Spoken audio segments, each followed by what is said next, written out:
పొగ త్రాగే వారిలోనే కాకుండా పొగ త్రాగని వారిలో కూడా ఊపిరితిత్తుల క్యాన్సర్ రావచ్చు. రీజన్స్ ఏమై ఉండొచ్చు, ఒకటి జెనెటిక్ ఫ్యాక్టర్స్, మనకి ఎవరైనా ఫస్ట్ డిగ్రీ రిలేటివ్స్ ఉంటే మనకు కూడా వచ్చే ఛాన్స్ ఉండొచ్చు.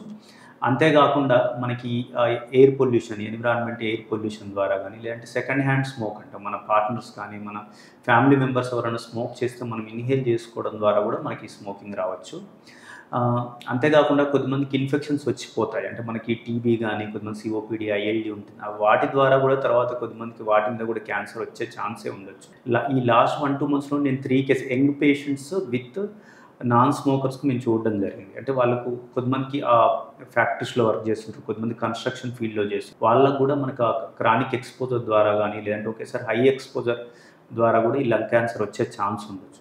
ఎవరికైతే more than 2 weeks 3 weeks respiratory symptoms ఉంటాయి, ఈవెన్ దో యంగ్ పేషెంట్స్ అయినా కూడా మనకి వాళ్ళు టెస్ట్ చేసి అట్లీస్ట్ బేసికల్ ఎక్స్రే అన్న చేయించుకోవడం ఇంపార్టెంట్. అంతేకాకుండా కొద్దిమంది ఫ్యాక్టరీస్, ఆస్బెస్టస్ ఫ్యాక్టరీలో మన ఇంట్లో ఉండే రేడార్ గ్యాస్ ద్వారా కూడా కొద్దిమందికి లంగ్ క్యాన్సర్ వచ్చే ఛాన్స్ ఉండొచ్చు. కొద్దిమంది ఎన్విరాన్మెంట్, కొద్దిమందికి హార్మోనల్ చేంజెస్ ద్వారా కూడా లంగ్ క్యాన్సర్ రావచ్చు.